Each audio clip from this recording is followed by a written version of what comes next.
11th or 12th, I'd lost count, but impressed with our guys. They did a great job training in the offseason since the season ended, and some guys made some money today. I think Dominic McMillan, Brandon George. I mean, the guys at the combine we all know about, but the guys that came out here, that didn't have that opportunity in Indianapolis, came out here and did a nice job. I just had the Bills come over and say we've never missed on a guy from Pitt.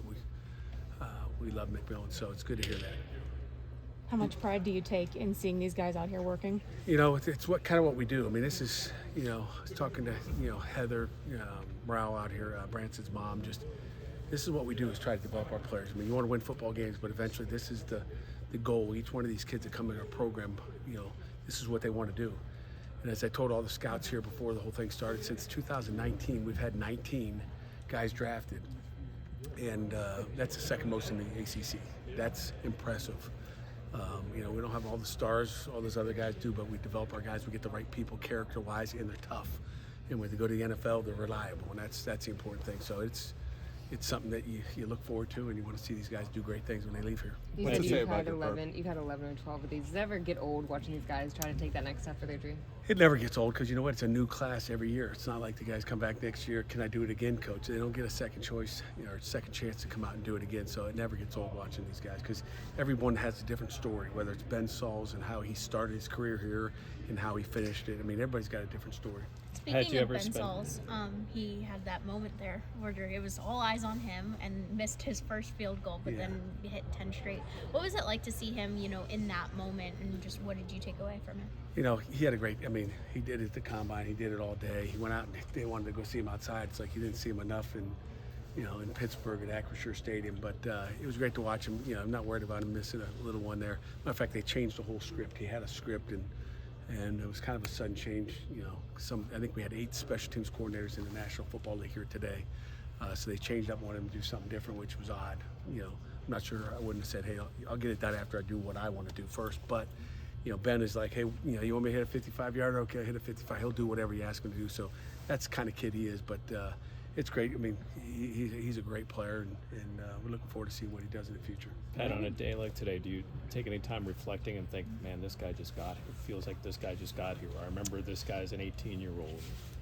Yeah, I mean, you look at where they've come. As you're reflecting, whether you're talking to parents and again, right? I think I've saw everybody's parents. I mean, Gavin's parents are over here. I mean, you just sit here and you're talking about when you recruit them, and recruiting Gavin off of Zoom during COVID, not seeing him live and looking at that high school tape, which wasn't very good, and turning into the player he is today.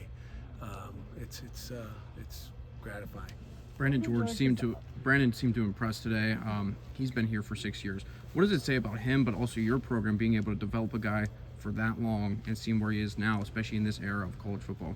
Yeah, our strength coaches do a great job. He's explosive. He saw him jump 42 inches, and he can run still. That's kind of what we do. That's part of the development of what we do with our players. When these guys go and train for these drills, after a couple of months, do they ever come back and surprise you? Like, oh man, I didn't see you run that fast when you were playing here. Not really. I mean, I think Coach Stack does a great job of training them. I don't know if they they go train because they have to go train. That's what they all do, right? That's what you have to do. That's what your new agent wants you to do. But and then they've been here. Most of these guys have been here for the last 2 weeks, so they finish up their training here with Stack in this facility, so they get refamiliarized with where they are. What do you feel like Konate proved today? Oh boy, people just talk about his route running. Again, he went to the combine. I can't tell you I watched all the combine. Just didn't have time to watch it, but I know he had good days there. I think he just stacked another really good day of catching the football, running routes, and proving what he can do as a football player. How do you convey that consistency when NFL coaches come to you and be like, hey, what's this guy like? And you want to get that message across? Yeah, I mean, it's just, I think the coaches and the scouts, they know what they get nowadays when they come here. It's not like something different. Konate, he can do it all. I'm sitting there moving the jugs around, even on the punts, like make him run. He can go track the ball down. So it's, I think that's how we practice, is with consistency, and then that's what you're going to get when you get to these days. It's second nature. For a long time, Pitt did not have a linebacker drafted. Then there was Voss, and now Brandon's going through it, and you have a bunch of underclassmen. How's this just transformation been at that position? It's I'm trying to think back. We had Elijah Zeiss playing linebacker as a receiver, was talking to his dad today just about where he was. Paul talked about how we developed him. He goes, that guy was a receiver. He never played linebacker in his life, and what you guys did with him. I mean, Paul's talking about it. I'm like, yeah, you're right. But I think it starts with recruiting. You get great players and guys that have athletic ability that fit your scheme, and then you put them in the scheme and get them going. I mean, you look at the future with Biles and Kyle Lewis and Braylon Lovelace. I mean, those are some, and then we got some young guys behind those guys that are going to be pretty darn good too. So it's recruiting and getting them to play. How impressive has what Gavin's been able to do during his time at Pitt been, considering the number of different quarterbacks he's had to play with and the number of different offenses he's had to play in? Yeah, and then he had a different quarterback today. So to me, the quarterback is the quarterback. His job is to get you the ball. The quarterbacks don't matter. You watch him block, in the run game out here today, with the O-line out there, just moving his feet. He's always been a guy that could run. He could always catch the ball. We know he could run after the catch. But to me, what has gotten really good for him is the way he's progressed in the run blocking, which elite tight ends have to block at the next level too. And I'm proud that he's gotten really good at run blocking. A couple more. Did Rhode Island have a pro day? No, we didn't have pro days.